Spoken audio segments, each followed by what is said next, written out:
تقریر و خطابت کا یہ میدان ہر دور میں اس کی اہمیت باقی رہی ہے۔ یہ وہ عظیم الشان فن ہے جس سے بے شمار مرضوں کا علاج کیا جاتا ہے، اور یہ ان گنت دردوں کی دوا ہے۔ خطابت یہ مسجدوں ممبروں کی زینت ہے، خطابت یہ معرکوں میں تیر ہے، تلوار ہے، خنجر ہے۔ جی ہاں، فن خطابت وہ ساز ہے جو دلوں کو تڑپا دیتا ہے، جو لہو کو گرما دیتا ہے۔ تاریخ شاہد ہے، فن خطاب نے بڑے بڑے گل کھلائے، بے شمار کارنامے انجام دیے، اور ہمارے درمیان ایسے ہی خطیب موجود ہیں جن کی شخصیت قابل رشک ہے، اپنی دلکش باتوں سے لوگوں کے دلوں میں وہ گھر کر لیتے ہیں۔ میں ان کو اس شعر سے دعوت دیتا ہوں، با ہنر ہو، با اثر ہو، با ہنر ہو، با اثر ہو، قوم کے رہبر ہو تم، کہکشاں ہو، پھول ہو اور خوشبو عنبر ہو تم۔ آؤ محفل میں خطابت کا چراغ ضو لیے، باعث فخر و چمن ہو، شمع روشن تر ہو تم۔ جن سے میری مراد ہمارے مہمان مقرر حضرت مولانا شفیع اللہ معدنی حسامی صاحب ہیں، امام خطیب مسجد صالحین۔ حضرت والا سے گزارش ہے تشریف لائیں اور اپنے خطاب عالی سے ہم سب کو مستفید فرمائیں۔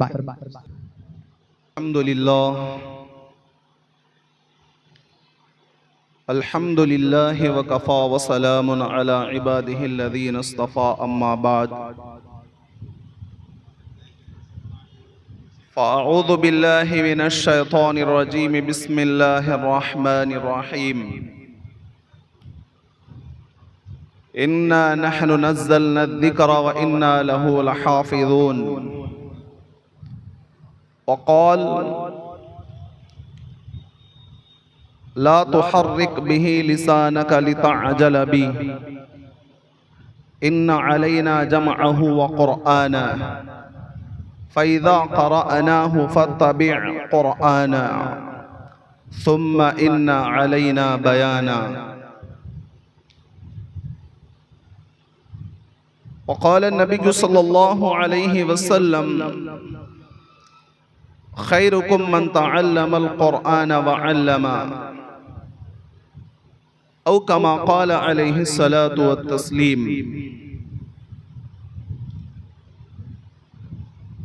محترم المقام، قابل صد احترام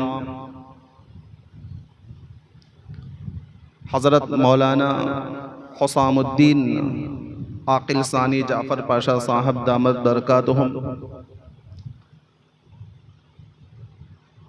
اور اسی طرح اسٹیج پر تشریف فرما علماء کرام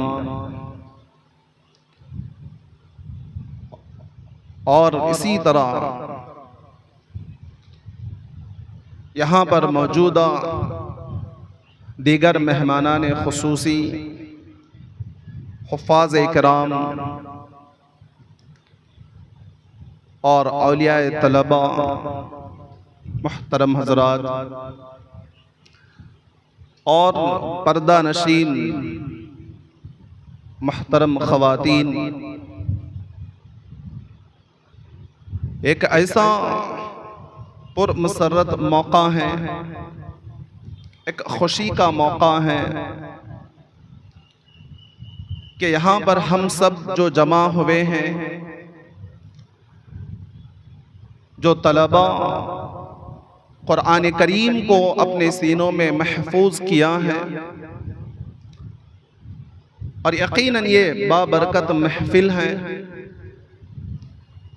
اور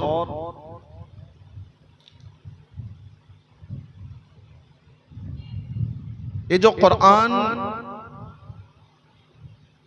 نبی رحمت صلی اللہ علیہ وسلم پر نازل ہوتا رہا، تھوڑا تھوڑا کر کے اس وقت پیارے نبی صلی اللہ علیہ وسلم کو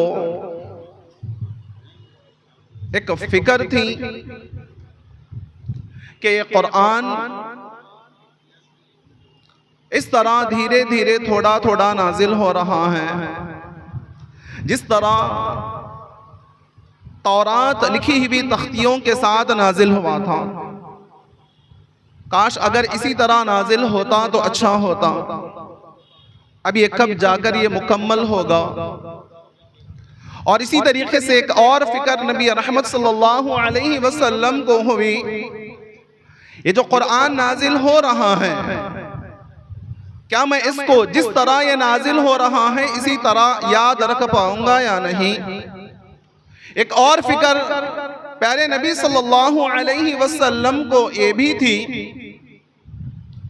یہ قرآن تو ساری انسانیت تک پہنچانا ہے، اور یہ تو عربی زبان میں نازل ہو رہا ہے، دیگر عجم بھی ہیں جو عربی زبان نہیں جانتے، تو پھر ان کا کیا ہوگا؟ یہ فکر نبی رحمت صلی اللہ علیہ وسلم کو تھی۔ اسی لیے جب بھی جبرائیل علیہ السلام یہ قرآن کریم لے کر آتے تو حضرت صلی اللہ علیہ وسلم بھی اس قرآن کو جبرائیل علیہ السلام کے ساتھ آپ بھی تھوڑا سا تیزی کے ساتھ تلاوت کرتے۔ اللہ پاک حضور پر نور صلی اللہ علیہ وسلم کے اس فکر کو اور اس کیفیت کو دیکھا تو اللہ رب العزت نے حضور اکرم صلی اللہ علیہ وسلم سے فرمایا کہ لا تحرک بہ لسانک لتعجل بہ، اے میرے حبیب آپ کو گھبرانے کی ضرورت نہیں ہے، آپ کو پریشان ہونے کی ضرورت نہیں ہے، آپ کو اتنی زیادہ فکر کرنے کی ضرورت نہیں ہے کہ یہ جو قرآن نازل ہو رہا ہے میں کس طریقے سے اس کو یاد رکھوں اور کس طرح میں میری امت تک پہنچاؤں، اس کی فکر کرنے کی آپ کو ضرورت نہیں ہے۔ اس قرآن کو آپ کے سینے میں محفوظ کرنا اور آپ کے امت تک پہنچانا اور اسی طریقے سے اس قرآن کی حفاظت قیامت تک کرنا میری ذمہ داری ہے۔ اسی لیے اللہ رب العزت نے قرآن کریم کے اندر ایک اور موقع پر ارشاد فرمایا اِنَّا نَحْنُ نَزَّلْنَا الذِّكْرَ وَإِنَّا لَهُ لَحَافِظُونَ، بے شک ہم نے ہی قرآن نازل کیا ہے اور ہم ہی اس کی حفاظت کریں گے، قیامت تک اس کی حفاظت ہوگی۔ اللہ پاک جس طریقے سے قرآن کریم کے حفاظت کی ذمہ داری لی ہے، یقیناً آج تک اس قرآن کریم کے اندر جو 114 صورتیں ہیں، اس میں سے صورتوں کی تو بات ہے، ایک حرف بھی اس قرآن کریم کے اندر نہ بڑھ سکا ہے اور انشاءاللہ قیامت تک نہ کم ہوگا، کیونکہ اللہ پاک اس قرآن کریم کے حفاظت کی ذمہ داری لی ہے۔ یہی وجہ ہے کہ آج تک جس طرح اللہ نے نبی رحمت صلی اللہ علیہ وسلم سے فرمایا آپ کو فکر کرنے کی ضرورت نہیں، آپ کو پریشان ہونے کی ضرورت نہیں، بس آپ دھیرے دھیرے اس قرآن کو پڑھتے جائیے، آپ کے سینے میں محفوظ کرنا اور اسی طریقے سے آپ کے امت کے سینے میں بھی اس قرآن کو محفوظ کیا جائے گا اور قیامت تک اس کی حفاظت کی جائے گی۔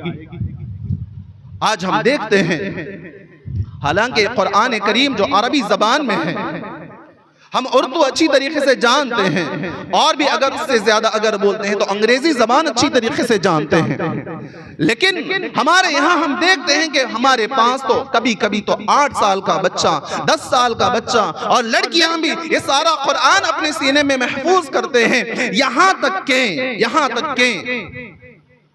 بعض اوقات تو تقریباً ایسے بھی حفاظ ہیں کہ وہ ایک بیٹھک میں ایک ساتھ سارا قرآن سنا دیتے ہیں۔ یہ اللہ رب العزت کا وعدہ ہے کہ اس قرآن کی حفاظت یقیناً دیکھیں کہ ہمارے یہاں آج بھی قابل مبارکباد ہیں وہ جو طلبہ اپنے حفظ کو مکمل کیا ہے، وہ حافظ قرآن بن چکے ہیں اور ان کے والدین کے لیے بھی مبارکبادی ہیں کہ ان کی اولاد کے پیچھے انہوں نے اتنی محنت کی ہے تو تبھی تو جا کر یہ آج یہ حافظ قرآن بنے ہیں۔ جیسے ابھی میرے دوست مولانا آصف الدین دبیر صاحب ذکر کر رہے تھے کہ حدیث کے اندر اس بات کا ذکر ہے کہ حفاظ کرام کا جو مقام ہے، جو مرتبہ ہے، کہ کل قیامت کے دن ان حفاظ کرام کو جو تاج پہنایا جائے گا کہ اس قدر وہ منور ہوگا، اس قدر وہ روشن ہوگا کہ جس کے سامنے سورج کی روشنی بھی ماند پڑ جائیں تو یہاں پر کبھی یہ حفاظ کرام یہ سوچ سکتے ہیں، ان کے اساتذہ کرام یہ سوچ سکتے ہیں کہ بچہ محنت کیا، ہم نے ان کے پیچھے محنت کیا تبھی تو جا کر یہ بچہ حافظ بنا، تو پھر ان کو لیکن ان کے والدین کو جو کہ اپنے گھروں میں رہتے تھے وہ تو آرام سے رہتے تھے، ان کو یہ تاج پہنایا جا رہا ہے، تو اس کی وجہ کیا ہے؟ اس کے متعلق میں چند الفاظ آپ حضرات کی خدمات میں عرض کرنا چاہوں گا۔ کہ ماں باپ کی محنت کس طریقے سے ہوتی ہے، اور اسی طریقے سے اس سے پہلے کچھ باتیں عرض کرنا چاہوں گا۔ یہ قرآن کیونکہ اللہ رب العزت نے اس کی حفاظت کی ذمہ داری لی ہے، جب ہم اس قرآن کی تلاوت کرتے رہیں گے، اور اس کے بہت سارے اللہ رب العزت نے بنائے ہیں کہ اس قرآن کی حفاظت کے لیے اللہ پاک نے کہ یہ حفاظ اکرام کو جو چنا ہے، ایک معنوں میں یہ حفاظ اکرام اللہ رب العزت کے اوزار ہیں، کہ کتنا ہی پیاری مثال حضرت شاہ ولی اللہ محدث دہلوی رحمت اللہ علیہ نے دی ہے۔ کوئی کام کرنے والا ہے، کوئی کاریگر ہے، سمجھو کہ مثال کے طور پر ایک الیکٹریشن ہے، وہ اپنے ٹیسٹر کو اور اسی طریقے سے دیگر اس کے جو بھی انسٹرومنٹس ہوتے ہیں اس کی حفاظت کرتا ہے۔ دوسرا کام کرنے والا وہ اپنے پاس جو اوزار ہوتے ہیں اس کی حفاظت کرتا ہے۔ اسی طرح اللہ رب العزت ان حفاظ اکرام کی بھی حفاظت فرمائے گا، کیونکہ یہ حفاظ اکرام اللہ رب العزت کے اوزار ہیں۔ اور کس قدر ان کی عظمت، کس قدر محبت اللہ رب العزت کے یہاں ان کی قدر ہے۔ دیکھیں حدیث پاک کے اندر آتا ہے کہ جب کوئی حافظ، جب کوئی قاری قرآن کریم کو پیارے انداز میں تلاوت کرنے لگتا ہے، کہ پیارے انداز میں جب وہ قرآن کریم کی تلاوت کرنے لگتا ہے تو اللہ رب العزت اس کے منہ کے قریب اپنا کان کر دیتا ہے اور فرشتوں کی محفل میں اس کا ذکر کرتا ہے، دیکھو میرا بندہ میرا کلام کتنے پیارے انداز میں تلاوت کر رہا ہے۔ اسی لیے ان کو یہ مقام دیا گیا ہے۔ تھوڑی دیر کے لیے اگر ہم سوچیں، جب حفاظ اکرام کے والدین کو یہ مقام اور مرتبہ حاصل ہوتا ہے، حفاظ اکرام کے والدین کے مقام اور مرتبہ حاصل ہے، تو پھر حافظ کو کیا مقام ہوگا ہم اس کا تصور بھی نہیں کر سکتے، اندازہ بھی نہیں لگا سکتے۔ اس کے پیچھے ماں باپ کی محنت بھی ہوتی ہے۔ کس طریقے سے محنت ہوتی ہے، کیسی کیسی محنتیں یہ ماں باپ کی ہوتی ہیں۔ بہت سارے واقعات ہم سنتے رہتے ہیں کہ کس طریقے سے ماؤں نے اپنے اولاد کے پیچھے محنت کی ہے، اور خاص طور پر جو بچے یتیم رہے ہیں وہ آگے چل کر در یتیم بن چکے ہیں۔ حضرت قطب الدین بختیار کاکی رحمت اللہ علیہ، آپ کی والدہ نے کس قدر محنت کی ہے، کس طریقے سے آپ کا ایمان بنایا ہے کہ تبھی تو جا کر وہ ایک ولی کامل بن چکے ہیں۔ آپ چھوٹے سے تھے، آپ کے والد کا انتقال ہو چکا ہے، والدہ سوچتی ہے کہ کسی بھی طریقے سے میں میرے بچے کو ایک دین کا محافظ بناؤں، اور میں اس کو کسی بھی طریقے سے ولی کامل بناؤں۔ یہ فکر تھی کہ میں میرے بچے کو کسی بھی طریقے سے ولی کامل بناؤں۔ ایک دن جو چھوٹے سے قطب الدین بختیار کاکی رحمت اللہ علیہ اپنی ماں کے پاس آ کر کہتے ہیں ماں بھوک لگی ہے۔ اس وقت میں جب ماں یہ سوچنے لگتی ہے، ماں باپ یہ بات کی فکر کرتے ہیں کہ ہم اپنے بچوں کو صحیح تعلیم اور تربیت دینا ہے، اور ان کو حافظ بنانا ہے، ان کو عالم بنانا ہے، اور ان کو دین کا محافظ بنانا ہے، تو پھر ایسی صورت میں اللہ پاک ایسے خیالات اور ایسی حکمتیں دلوں میں ڈال دیتا ہے۔ حضرت قطب الدین بختیار کاکی رحمت اللہ علیہ کی والدہ کے دل میں جب خیال آتا ہے، جب بچہ روٹی مانگ رہا ہے، مجھے اس کا ایمان بنانے کا ایک بہترین موقع ہے، اس وقت میں ماں اپنے بچے سے کہتی ہیں بیٹا جاؤ جا کر مصلی بچھاؤ اور نماز پڑھو، اللہ رب العزت سے دعا مانگو، اللہ پاک آپ کی دعا قبول کرے گا، اور ہم کو روٹی دینے والا، روزی دینے والا، سب کچھ کرنے والا اللہ ہے۔ اب اس وقت ماں ایک ترکیب اختیار کرتی ہیں، مصلی بچھائیں اور یہ 2 رکعت نماز پڑھے، اللہ کی بارگاہ میں دعا کیے کہ ماں نے روٹی کہیں جگہ پر چھپا دیا، جاؤ تلاش کرو، اللہ پاک کہیں نہ کہیں تمہارے لیے روٹی رکھا ہو۔ اب یہ چھوٹے سے بچے حضرت قطب الدین بختیار کاکی رحمہ اللہ جاتے ہیں، جا کر تلاش کرتے ہیں، روٹی مل گئی، خوش ہوتے ہیں، آگر کہنے لگتی ہے ماں اللہ نے مجھے روٹی دی ہے۔ بہرحال یہ سلسلہ چلتا رہا، ایک دن اتفاق ایسا ہوا کہ کہیں نہ کہیں چھپا کر رکھتی تھی، یہ بچہ نماز پڑھتے اور دعا کرتے اور اس کے بعد روٹی مل جاتی تو ان کے ایمان میں اضافہ ہوتا گیا اور نماز پڑھتے گئے، اللہ سے مانگتے گئے۔ ایک دن ایسا ہوا کہ آپ کی والدہ کہیں گئی ہوئی تھی، اب یہ مدرسے سے واپس تشریف لائے، آنے کے بعد گھر میں دیکھا کہ گھر پر تو ماں نہیں ہے، اب کیا کریں؟ اب ادھر تو ماں جہاں پر گئی ہوئی تھی، جب آپ کو یاد آ گیا کہ آج میرا بچہ گھر آیا ہوگا اور وہ نماز پڑھا ہوگا اور روٹی تلاش کیا ہوگا، اگر اس کو روٹی نہیں ملی تو وہ بے چین ہو جائے گا، وہ بے قرار ہو جائے گا، کہیں نہ کہیں اس کے دل کو چوٹ نہ پہنچے، وہ تیز تیز چل کر اپنے گھر آتی ہے، اگر دیکھتی ہے تو قطب الدین بختیار کاکی رحمہ اللہ جو چھوٹے سے تھے اور وہ آرام کر رہے ہیں، وہ کہ اس وقت میں کہتی ہیں الحمدللہ بچہ سو رہا ہے، فوراً چولہے میں جاتی ہیں اور روٹی بناتی ہیں اور آ کر اپنے بچے کو جگاتی ہیں اور کہتی ہیں کہ بیٹا اٹھو اور نماز پڑھو، اللہ سے دعا کرو، اللہ پاک آپ کو روٹی دے گا۔ آج یہ معصوم سا بچہ اٹھ کر کہتا ہے کہ ماں آج میں گھر آیا لیکن آپ کو گھر پر میں نے نہیں پایا، مجھے بھوک لگ رہی تھی، آج بھی میں نے مصلی بچھایا اور نماز پڑھی اور اللہ سے دعا کی، آج اللہ نے جو روٹی دی اس سے پہلے اتنی مزیدار روٹی میں نے نہیں کھایا۔ تو اس طریقے سے یہ ماں باپ محنت کرتے ہیں، اسی کا نتیجہ ہوتا ہے کہ یہ بچے حافظ بنتے ہیں، عالم بنتے ہیں۔ اور اسی طرح ایک اور بات بھی یہاں پر ہم لوگوں کو ذہن میں رکھنا چاہیے، جو ماں باپ جو والدین اپنے بچوں کو حافظ بناتے ہیں یا عالم بناتے ہیں یا دین کا داعی بناتے ہیں تو بس ان کا منشا اور ان کی نیت بس یہی ہونا چاہیے کہ ان کی نیتیں ہونا چاہیے کہ ہماری آخرت سنور جائے۔ یہ نہیں کہ ہم اپنے بچے کو حافظ بنا رہے ہیں، ہم اپنے بچے کو عالم بنا رہے ہیں، یہ حافظ بنے گا تو کہیں نہ کہیں مدرسے میں پڑھا لے گا، کہیں نہ کہیں یہ امامت کر لے گا اور یہ کہیں نہ کہیں ٹیوشن پڑھا لے گا، بس اس کی زندگی کا گزارا بن جائے گا۔ یہ نیت نہیں بلکہ اللہ پاک اس کے ذریعے ہماری مغفرت فرما دے گا، یہ نیت ہونی چاہیے، ہماری یہ ارادہ ہونا چاہیے۔ اور اسی طریقے سے ایک اور بات بھی ہم کو یہاں پر ذہن میں رکھنا چاہیے، حافظ کا مقام اور مرتبہ کیا ہے؟ ایک حافظ کا مقام اور مرتبہ کیا ہے؟ احادیث کے اندر ذکر کیا گیا ہے کہ کل قیامت کے دن ایک حافظ سے کہا جائے گا کہ جتنے لوگ تیرے افراد خاندان میں سے ہو، تیرے دوستوں میں سے ہو، تیرے کوئی بھی چاہنے والوں میں سے ہو کہ جن کے حق میں جہنم طے ہے اور ان کو نکال کر جنت میں داخل کر سکتا ہے۔ ایک حافظ قرآن کو اللہ رب العزت نے یہ مقام اور مرتبہ دیا ہے۔ کسی انجینئر کو، کسی ڈاکٹر کو، کسی کلیکٹر کو، کسی آئی پی ایس کو اللہ نے یہ مقام اور مرتبہ نہیں دیا ہے۔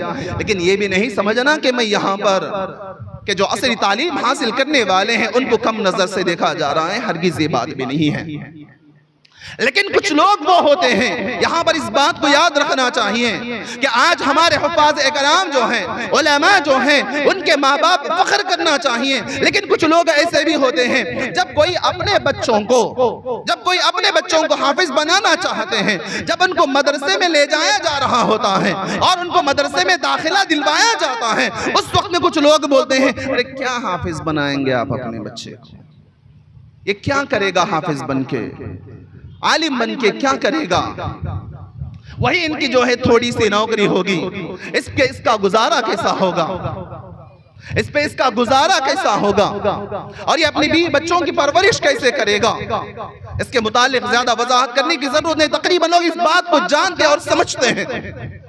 لیکن اس حدیث کے تعلق سے جو حدیث ہے کہ جس حافظ کو جو کہا جا رہا ہے کہ 10 لوگوں کو جہنم سے نکال کر، یعنی جس کی شفاعت کو سفارش کو قبول کی جاتی ہے، لیکن شارحین حدیث نے لکھا ہے کہ اس حافظ سے بھی کہا جائے گا کہ دیکھ جو لوگ دنیا کے اندر تیرے تعلق سے یہ کہتے تھے یہ حافظ کیا کرے گا، پھر تجھے جو ہے نا کہ ذلیل اور رسوا کیا کرتے تھے، ایسے لوگوں کے حق میں اس کی شفاعت قبول نہیں ہوگی۔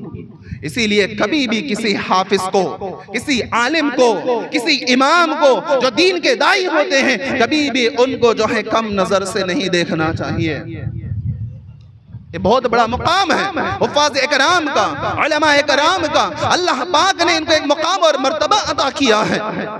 اسی طریقے سے کیوں حفاظ اکرام کے ماں باپ کو اتنا بہترین نور کا تاج پہنایا جاتا ہے، کیوں پہنایا جاتا ہے؟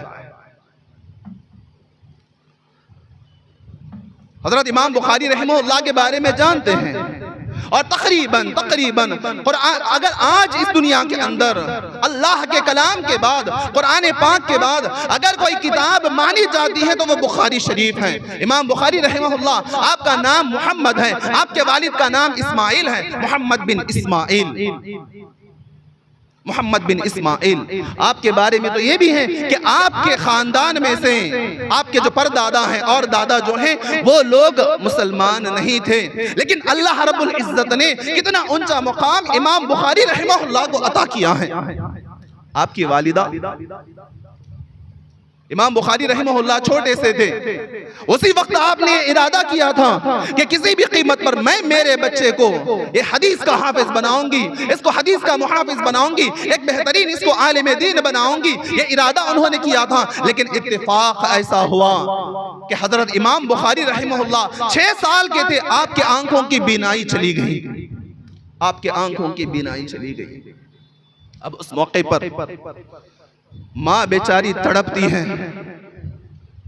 اب اس وقت میں سوچتی ہے، اے اللہ، میں تو ارادہ کیا تھا کہ میرے اس بچے کو حدیث کا حافظ بناؤں گی، اور اس کو قرآن کریم کا حافظ بھی بناؤں گی، اور اس کو عالم دین بناؤں گی. میری تو تمنا یہ تھی، میری تو ایک خواہش تھی. لیکن آج میرے بچے کے آنکھوں کی بینائی ختم ہو چکی ہے.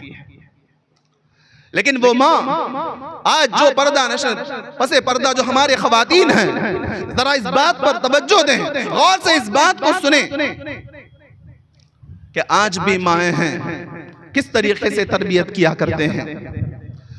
اگر کبھی اولاد کو کچھ تکلیف ہوتی ہے، طبیعت بگڑ جاتی ہے، بخار آ جاتا ہے، اگر بچہ ہو یا بچی شکایت کرتے ہیں، پیٹ میں درد ہو رہا ہے، اس وقت میں خیر اسباب کو اختیار کرنا چاہیے. فوراً ہم جو ہے نا جو بھاگتے ہیں کہ دواخانے کی طرف چل جاتے ہیں.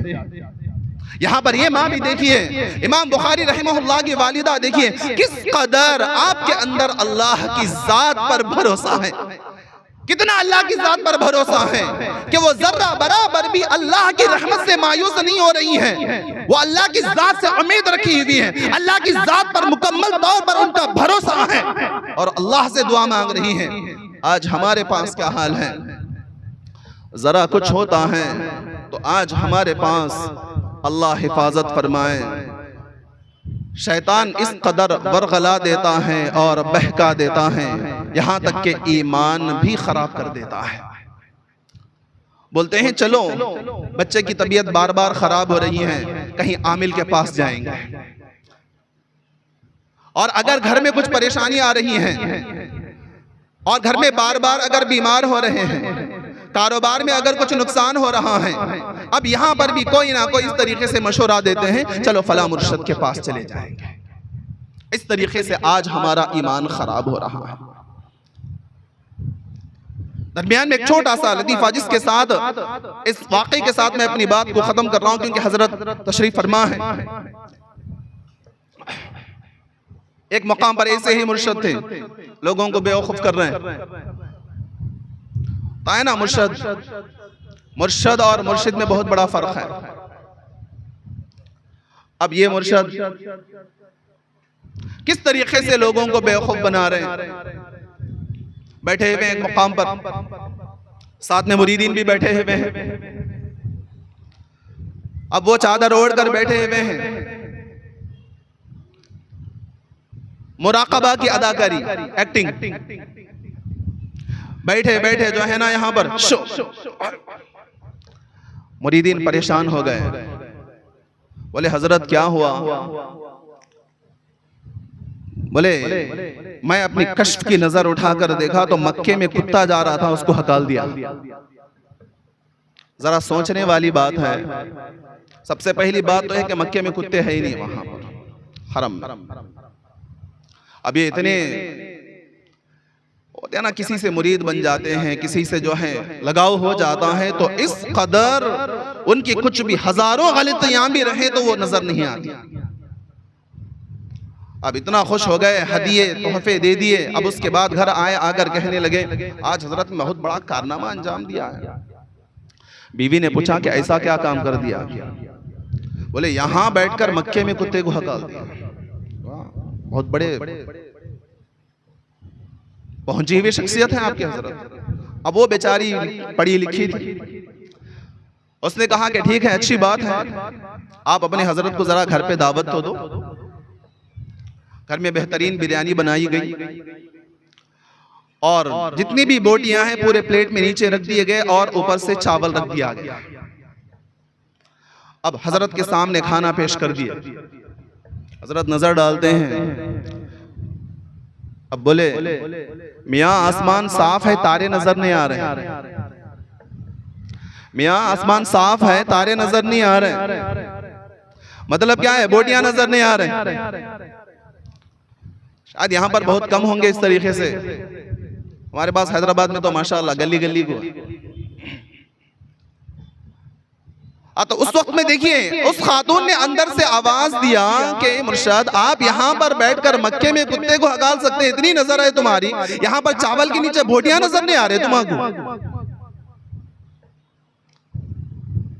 تو اس طریقے سے آج ہمارے ایمان کو خراب کرنے والے بھی بیٹھے ہوئے ہیں. اسی لیے ہمارا توکل صرف اور صرف اللہ کی ذات پر ہونا چاہیے, اللہ کی ذات پر.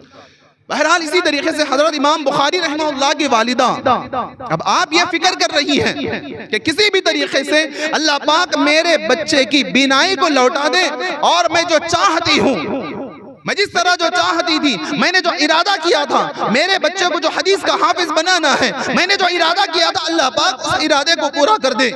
دعا مانگ رہی ہیں, ہمیشہ اللہ رب العزت سے دعائیں کرتی جا رہی ہیں, تہجد میں اٹھ رہی ہے, اللہ سے دعا مانگ رہی ہیں. ایک دن وہ بھی آیا کہ تہجد پڑھتی ہیں, اور تہجد کے بعد سنت کے مطابق حضرت امام بخاری رحمہ اللہ کی والدہ تھوڑی دیر کے لیے آرام کرتی ہیں. خواب میں محسن انسانیت صلی اللہ علیہ وسلم کی زیارت ہوتی ہے, اور پیارے نبی صلی اللہ علیہ وسلم فرماتے ہیں کہ جاؤ, آپ کے بیٹے کو اللہ رب العزت نے, بخاری کو اللہ رب العزت نے, یعنی محمد بن اسماعیل کو اللہ رب العزت نے بینائی لوٹا دی ہے. ماں آتی ہے فوراً, ماں تو ماں ہے, اب خوشی سے آتی ہیں, اب آ کر وہ فوراً اپنے بیٹے کو اٹھاتی ہیں. جیسے ہی امام بخاری رحمہ اللہ, محمد بن اسماعیل رحمہ اللہ جو اپنے آنکھیں کھول کر دیکھتے ہیں, ماں پوچھتی ہے اپنے بیٹے سے, بیٹا کیا آپ مجھے دیکھ رہے ہو؟ اب آپ امام بخاری رحمہ اللہ کہہ رہے, ماں ہاں میں آپ کو دیکھ رہا ہوں. اور پھر پوچھتے میں نے کیسی اوڑھنی اوڑھی ہے؟ کہا کہ آپ اس کلر کی اوڑھنی اوڑھی ہے. تو یہ بے حد خوش ہو جاتی ہیں. تو یہ ہوتی ہیں مائیں, اپنے بچوں کے پیچھے اس قدر وہ محنت کرتی ہیں. اسی لیے اللہ پاک کل قیامت کے دن یہ اس طرح جو محنت کرتی ہیں اپنے بچوں کے لیے, ان کو یہ نور کا تاج اللہ رب العزت پہنائے گا. ایسی بات نہیں ہے کہ کبھی نہیں سوچنا کہ بھئی کوئی طالب علم ہے, کوئی حافظ ہے, اس کے اساتذہ ہیں کہ محنت ہم کرتے ہیں. بچہ یہ نہ سوچے کہ ہم محنت کرتے ہیں, لیکن یہ بچوں کے پیچھے جو ماں باپ جو محنت کرتے ہیں, یہ اس کا صلہ ہوتا ہے کہ اللہ رب العزت ان کے ماں باپ کو اس قدر یہ چیز عطا فرماتا ہے. اور صرف اتنا ہی نہیں, یہ تو حفاظ اکرام کو تو اور بھی درجے بلند ہوتے جاتے ہیں. یہ حافظ جتنا قرآن تلاوت کرتے جاتا ہے, جہاں پر جا کر یہ رکھتا ہے کہ وہاں پر جنت میں اس کا مقام اور مرتبہ اس کا درجہ ہوتا ہے. یہ ساری چیزیں ایسے ہی حاصل نہیں ہوتی. تو بہرحال تو یہ حفاظ کا یہ مقام اور مرتبہ ہے, اور یہ قرآن کریم کی حفاظت کی ذمہ داری جو اللہ رب العزت نے لی ہے. اسی لیے ابھی میں نے جو آیت تلاوت کی تھی, اِنَّا نَحْنُ نَزَّلْنَا الذِّكْرَ وَإِنَّا لَهُ لَحَافِظُونَ, اللہ پاک نے قرآن کریم کے اندر جس بات کا ذکر کیا ہے, بے شک ہم نے قرآن نازل کیا ہے اور ہم ہی اس کی حفاظت کرنے والے. اللہ پاک اس قرآن کی حفاظت فرما رہا ہے, قیامت تک اس کی حفاظت ہوتی رہے گی. اس طریقے سے حفاظ اکرام کے ذریعے کوئی اس قرآن کو بدل نہیں سکتا. بہت سارے لوگوں نے بہت ساری کوششیں کی ہیں, لیکن قرآن کریم میں سے ذرہ برابر بھی تبدیلی نہیں آتی. خلیفہ مامون کا دور ہے, خلیفہ مامون کی عادت تھی کہ ہر مذہب سے تعلق رکھنے والا کہ آپ کے پاس آتا, اور سال میں ایک مرتبہ آپ کے پاس ایک کانفرنس ہوتا تھا جس کے اندر ہر کوئی اپنے مذہب کے تعلق سے آزادی کے ساتھ ذکر کر سکتا تھا. بہت سارے لوگ آتے رہے, اپنے اپنے مذہب کے بارے میں ذکر کرتے رہے. ان میں سے دیکھا کہ ایک یہودی بھی آیا, اور اس نے بھی اپنے مذہب کے بارے میں بہترین انداز میں اس نے پیش کیا اپنی بات کو. اس کا جو پریزنٹیشن تھا خلیفہ مامون کو بہت پسند آ گیا, اس کا جو انداز تھا خلیفہ مامون کو بہت پسند آیا. خلیفہ مامون نے اس یہودی سے کہا کہ میں آپ سے تنہائی میں یعنی کچھ پرسنلی بات کرنا چاہتا ہوں. پرسنلی ان کو بلایا گیا, اور اس کے بعد خلیفہ مامون نے ان کو آفر کیا کہ میں اگر آپ مسلمان ہو جائیں گے, اسلام اگر قبول کریں گے, تو میں آپ کو جتنی چاہے دولت عطا کروں گا. اس وقت اس نے کہا ایسا ہرگز نہیں ہو سکتا, کیونکہ میں میرے مذہب پر ہوں. لیکن وہ وہاں سے چلا گیا. جب اللہ پاک اگر کسی کو ہدایت کی دولت سے مالا مال کرنا چاہتا ہے تو ساری دنیا والے مل کر بھی اس کو بہکا نہیں سکتے. بے شمار واقعات ہیں، بے شمار واقعات ہیں، وقت کا تقاضا ہے.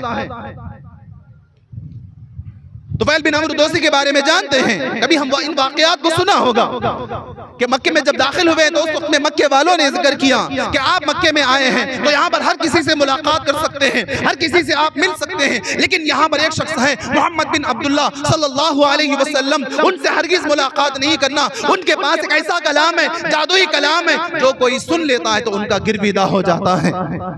ان سے نہیں ملنا. اب لوگوں نے تو کنڈیشن لگا دیا، لیکن اللہ رب العزت نے آپ کے حق میں ہدایت رکھی ہے.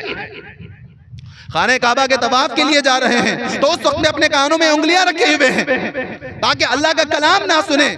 محمد صلی اللہ علیہ وسلم کے زبانی جو قرآن کی تلاوت ہو رہی ہے اس کو سماعت نہ کریں، لیکن اللہ نے ان کے حق میں ہدایت رکھی ہے تو جس کی وجہ سے کانوں میں سے انگلیاں نکالے. جب قرآن کریم کی تلاوت ہوئی، سماعت کیا، سنا، تو طفیل بن عمرو دوسی دوڑتے ہوئے گئے، جا کر کہنے لگے یا محمد صلی اللہ علیہ وسلم، یہ مکے والے تو جھوٹے ہیں، یہ کلام تو یقیناً کسی انسان کا ہو ہی نہیں سکتا، جادو کا کلام نہیں ہو سکتا، یقیناً یہ اللہ کا کلام ہے. آپ مجھے کلمہ پڑھا دیجئے اور میں مسلمان بن جاتا ہوں.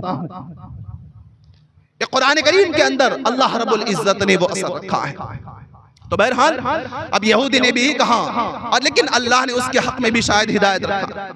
اب یہ یہاں سے چلا گیا، لیکن اگلے سال پھر نیکسٹ ایئر جب آئے تو پھر اسی طریقے سے جو کانفرنس ہوا، یہ سال جو یہودی گیا ہوا تھا، اس بار آ کر اسلامک ٹاپک پر کہ اسلامک پر یہ جو ہے نا اسلام پر بہترین انداز میں اس نے درس دیا، بہترین انداز میں.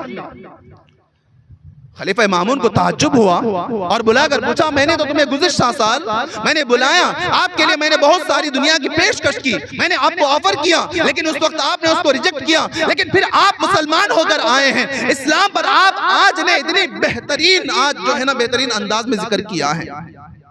اس وقت اس نے کہا آج ہم لوگوں کو غور سے اس بات کو سننا چاہیے.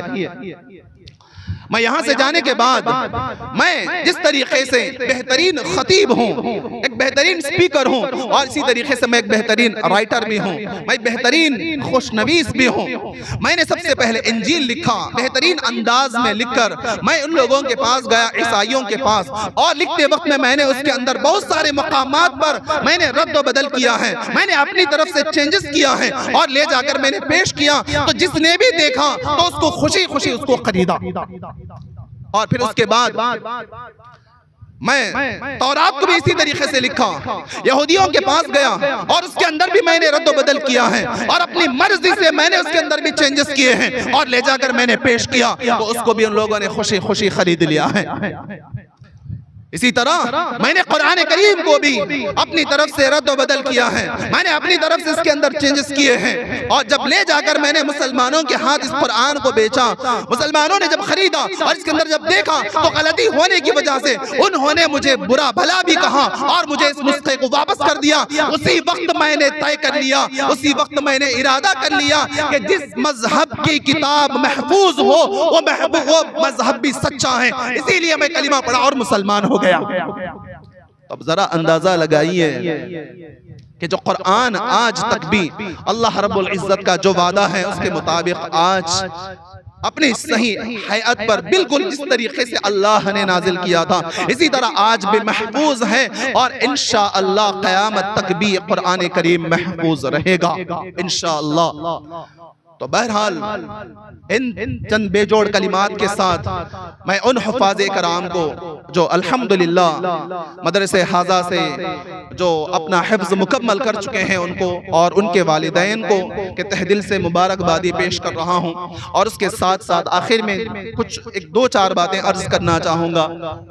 یہ جو ہمارے مدارس جو ہوتے ہیں کہ یہ ہمارے دین کے محافظ اور قلعے ہوتے ہیں، تو ان کی حفاظت کے لیے جس طریقے سے بچے حافظ بن کر نکلے ہیں تو ان کے پیچھے ماں باپ کی بھی محنت ہے، اور مدرسے میں طلباء بھی خود نے محنت کیا اور اساتذہ نے بھی محنت کیا. اس کے لیے جو ضروریات ہوتے ہیں جس کے متعلق آپ اچھی طریقے سے جانتے ہیں، تقریباً یہاں پر جو مدرسہ ہیں اس کا ماہانہ خرچہ تقریباً 1,25,000 ہے اور سالانہ 15 لاکھ روپے اس مدرسے کے اخراجات ہیں، کیونکہ دیکھیں کہ ایک تو کرائے کی عمارت ہے، اور وہ عمارت بھی آپ دیکھ سکتے ہیں کہ ماشاءاللہ سے تقریباً بعض مدارس تو ایسے بھی ہیں کہ ایئر کنڈیشنر بھی ہیں۔ اب یہاں پر تو دیکھیں بالکل ٹین سے بنا ہوا ہے مدرسہ ہے، لہٰذا آپ سب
پانی آیا تو وہ اپنا پھوڑا لیا اور اب پانی سے اپنی زمین کو سیراب کرنے لگا۔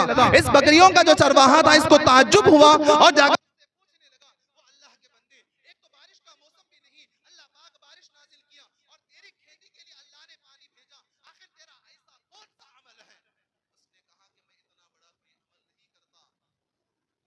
بیج بوتا ہوں، جب میری فصل آتی ہے میں اس کے 3 حصے کر دیتا ہوں۔